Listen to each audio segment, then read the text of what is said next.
Hello guys, welcome to my channel. So in this video tutorial I am going to show you how you can turn off two-step verification in your Gmail. So guys, let's start the video. Okay guys, so here we are. This is my Gmail account. Just open your Gmail account and here just click on this icon and go to the manage your Google account.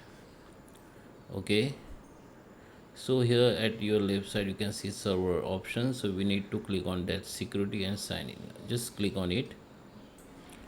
Okay, once you click you can see these options, two-step verifications. Okay, here you can see your all details like your phone number and all. Okay, so here you need to select click on that two-step verification.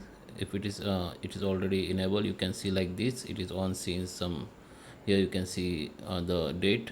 Okay, so you need to just click on it, and here if you first time log in the two-step verification, then you need to enter your current password, your Google password, then just click on next.